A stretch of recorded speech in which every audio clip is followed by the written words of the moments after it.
What is up, everyone, and welcome back to the channel. Today, we are touching down somewhere that I genuinely believe is one of the most underrated travel destinations on the entire planet. We are in Madeira, a volcanic subtropical island rising dramatically out of the middle of the Atlantic Ocean, belonging to Portugal, sitting closer to the coast of Africa than it does to mainland Europe, and delivering a combination of natural beauty, wild landscapes, extraordinary food, and year-round spring-like weather that has earned it a nickname that tells you everything you need to know. People call Madeira the Hawaii of Europe. And when you are standing at the edge of a 1,000-meter sea cliff with the Atlantic crashing against the rocks below you and a lush green mountain jungle rising behind you and the temperature sitting at a perfect 22 degrees in the middle of February, you understand immediately that the comparison is not an exaggeration. But here is the challenge we are solving today. You have 24 hours. One single day on this island. How do you see the wild mountain peaks and the volcanic coastline and experience the craziest local traditions and eat the most iconic food and navigate the island intelligently without spending a fortune? That is the question, and today I am giving you the complete answer. The ultimate 24-hour Madeira blueprint. Everything you need to know about food, transport, activities, and evening entertainment to absolutely maximize a single day on one of the most extraordinary islands in Europe. Let us get into it. The day begins in Funchal, the capital city, which sits in a natural amphitheater on the southern coast with the mountains rising steeply behind it and the Atlantic spreading out in front of it. And the very first thing we need to sort out is transport, because how you get around Madeira makes an enormous difference to both your budget and your stress levels throughout the day. If you want to explore the deep mountain interior of the island, renting a car gives you maximum flexibility. But I want to be honest with you about what that means in practice. Madeiran roads are not like roads anywhere else in Europe. They are steep, they are narrow, they disappear into tunnels that cut through the mountains, and they require a level of confidence and concentration that not everyone wants to apply on a holiday. They are manageable, but they are not relaxing.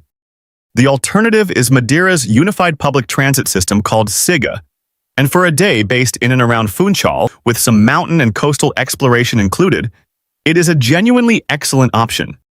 Go to a local newsagent or ticket office and buy a Giro card. The card itself costs 50 cents. Once you have it, a standard urban bus fare drops to €1.45 per ride. And if you are planning to move around a lot throughout the day, you can load a one-day unlimited pass onto the card for just €4.50. €4.50 for unlimited bus travel across the network for the entire day. That is one of the best value transport deals available in any European destination, and it removes all the stress of driving mountain roads and finding parking in a city built on a steep hillside. Now breakfast. And this is a non-negotiable cultural experience that sets the tone for your entire Madeira day. Skip whatever your hotel is offering. Walk into any local cafe in Funchal and order a bolo do caco. This is the bread of Madeira, and once you have eaten it, you will understand why Madeirans are genuinely passionate about it.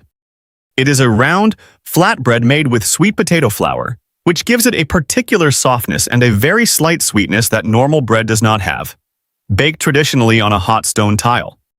When you order it, they slice it open while it is still hot and smother the inside with garlic butter and fresh parsley, which melts immediately into the warm bread and fills the entire cafe with a smell that makes everyone around you look up from what they are doing.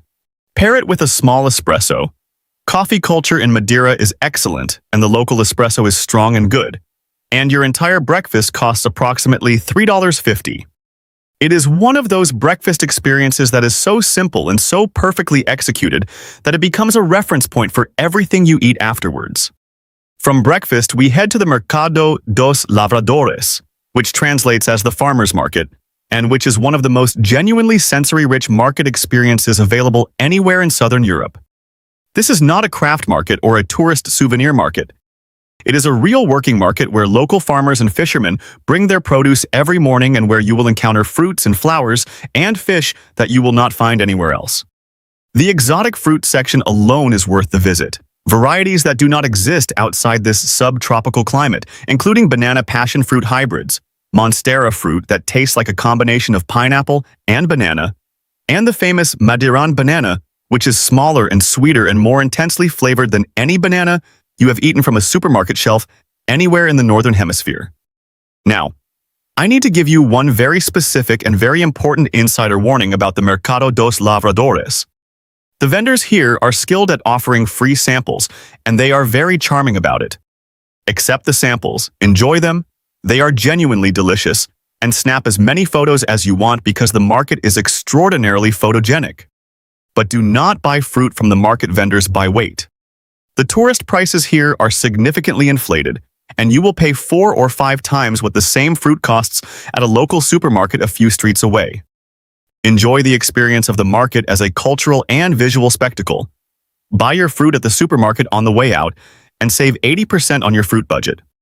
This is the insider hack that everyone who has been to Madeira more than once knows. From the market, it is a short walk to the Funchal cable car, and this is where your morning takes a genuinely spectacular turn.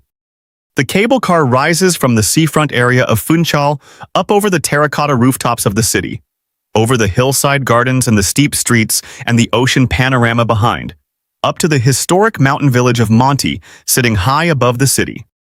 The one-way fare is approximately €13, which is a real cost, but the experience of watching Funchal and the Atlantic recede below you as you rise into the mountains is worth every cent, and it is one of the signature Madeira experiences that you will show people in photographs for years.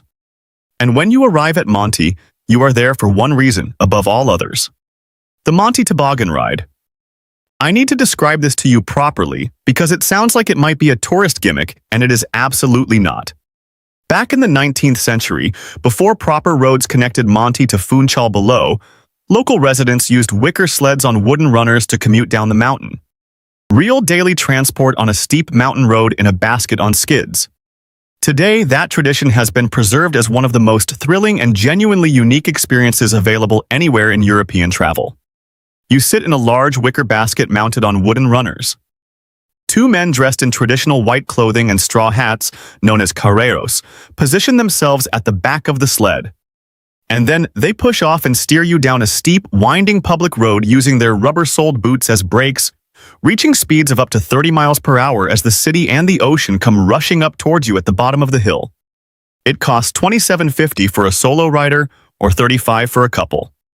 It lasts approximately 10 minutes. And it is pure, uncomplicated, enormous fun in a way that very few tourist activities genuinely deliver. This is not something you do to say you did it.